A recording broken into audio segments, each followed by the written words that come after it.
안녕하십니까. 기재위원회 오기영 의원입니다.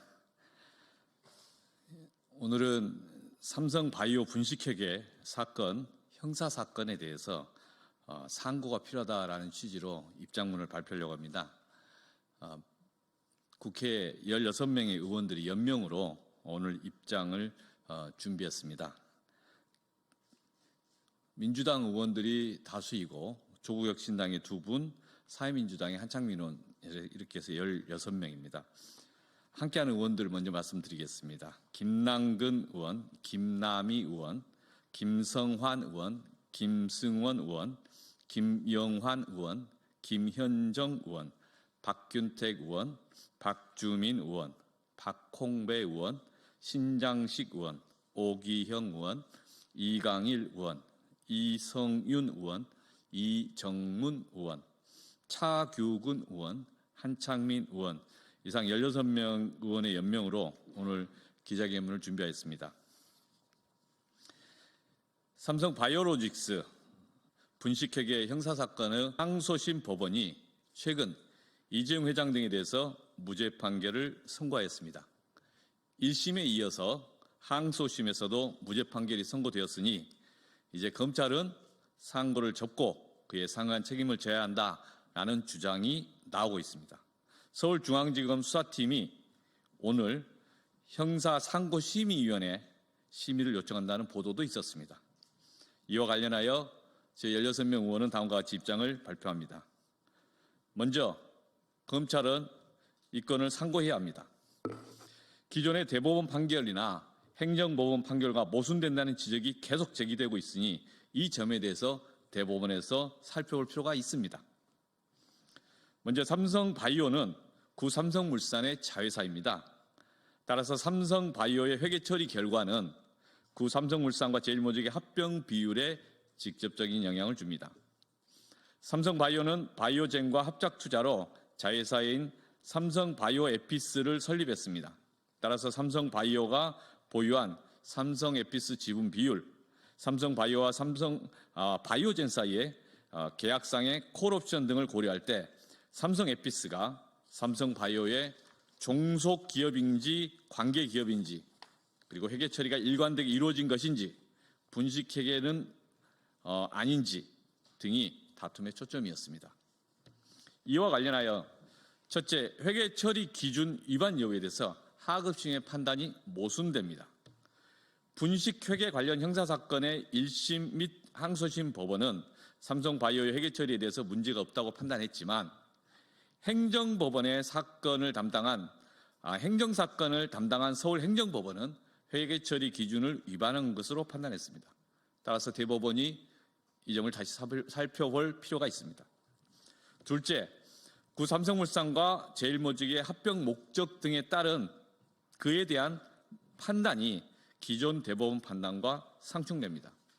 국정농단 형사사건과 관련 복수의 대법원 전원합의체 판결에 의하면 이재용 부회장의 지배권 강화라는 뚜렷한 목적을 가지고 미래전략실을 중심으로 삼성그룹 차원에서 조직적으로 승계 작업을 진행하였고 구 삼성물산과 제일모직의 합병, 외국 자본에 대한 경영권 방어 강화 추진 등은 승계 작업의 일환으로 추진되었으며 이러한 목적과 성격을 가진 승계 작업에 대하여 대통령의 권한으로 영향을 미칠 수 있으므로 승계 작업이 뇌물죄를 구성하는 부당한 청탁이 될 수 있다라고 보고 뇌물죄에 대해서 유죄 판결을 하였습니다. 국민연금의 구 삼성물산과 제일모직 합병에 찬성하는 것의 그 찬성 과정에 영향을 주었다는 이유로 보건복지부나 국민연금 관계자들도 형사처벌을 받았습니다.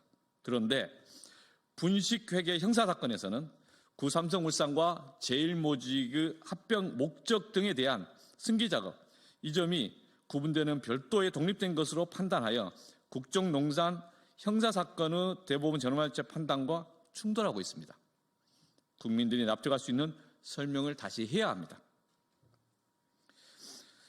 두 번째로 구 삼성물산과 제일모직의 합병 비율은 분명 잘못된 것입니다. 갑자기 분식회계 형사사건의 판결을 핑계로 해서 이재용 회장과 삼성 관계자들이 억울하다는 주장도 있는데 이는 사실을 호도하는 것입니다. 이미 삼성물산 합병 비율이 엉터리였고 구 삼성물산 주주들이 손해를 입고 제일모직 주주들에게 유리한 것이었다라는 점은 국내 민사재판과 국제중재를 통해서 확인되었습니다. 구 삼성물산의 주주로서 합병에 반대한 일성신약의 주식 매수 청구 사건에서 법원은 합병계약상 합병비율이 부당하다는 점을 전제로 해서 매수 가격을 별도로 산정하였습니다. 또한 합병에 반대한 외국 투자자인 엘리엇과 메이슨은 대한민국 정부를 상대로 국제투자분쟁 ISDS를 제기하였고 중재판정부는 국정농단 형사사건, 즉 국민연금 의결권 행사와 관련된 개입과 관련된 그 사건의 판결 취지를 반영해서 대한민국 정부로 하여금 엘리엇과 메이슨에게 적정 합병 비율에 기초하여 산정된 손해배상을 하라고 판단하였습니다. 국민연금도 구 삼성물산의 주주였습니다. 따라서 정당한 합병 비율과 부당한 합병 비율의 차익 상당의 손해를 입게 된 것입니다. 이에 따라서 2024년 9월 합병을 주도한 불법행위자를 상대로 해서 국민연금은 구상권 청구 소송, 불법행위에 의한 손해배상 청구 소송을 제기한 바 있습니다. 이주영 회장과 합병을 주도했던 삼성미래전략실 담당자들, 구 삼성물산의 당시의 이사들은 부당한 합병 비율로 인하여 손해를 입은 주주들에게 도대체 무슨 책임을 졌습니까?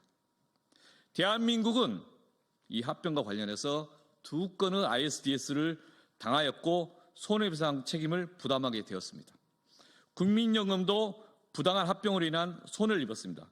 그 규모가 4천억인가 5천억인가 약간의 논란이 있지만 수천억 원의 손해를 입은 것입니다. 이주영 회장과 삼성은 합병에 가담한 분들은 이러한 국민들의 손해에 대해서 어떤 입장을 갖고 있는지 묻지 않을 수 없습니다. 구 삼성물산과 제일모직 합병 과정에서 대한민국 정부가 이용당했고 대한민국 국민이 손해를 입었습니다. 상장회사 주식 투자자들의 시장에 대한 신뢰가 훼손되었습니다. 이 점은 꼭 기억해야 합니다. 세 번째, 제도개혁을 계속 지속적으로 추진할 것입니다. 구 삼성물산 이사들이 부당한 합병 비율에 찬성했다가 나중에 주주들에 의해서 자기 재산으로 손해배상 책임을 부담해야 한다면 과연 그 당시 상황에서 합병에 찬성할 수 있었을까? 묻지 않을 수 없습니다. 만일 이사들이 그런 책임을 질 수 있는 상황이었다면 그룹 회장이나 관계자들이 무슨 요구나 압박을 하더라도 이사들은 주주의 입장에서 미리 충분히 검토하고 왜 그 안건에 찬성 또는 반대하게 되었는지를 합리적으로 설명할 수 있어야 하고 그 점을 확인한 후에 비로소 찬반 여부 결정을 했을 것입니다. 일각에서 현행법의 해석으로도 이사들에게 충분히 책임을 물을 수 있다라는 주장도 있지만 대부분의 자본시장의 투자자들 그리고 전문가들은 현재 우리나라 법원 재판 과정에서 이사들의 주주에 대한 충실 의무 위반 책임 추궁이 실제 제대로 되고 있지 않다고 인식하고 있습니다. 그래서 이사의 주주에 대한 충실 의무 도입을 포함한 상법 개정을 추진하고 있습니다. 이와 함께 자본시장 제도 개선도 함께 추진하고 있습니다.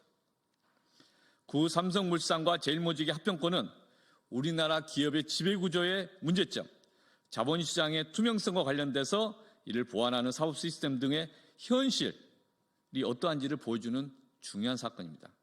이 사건의 처리 과정에 대해서 앞으로도 계속 주시하면서 사회적 논의를 이어갈 것입니다. 이상입니다. 함께했던 국회의원들 다시 한번 말씀드리겠습니다.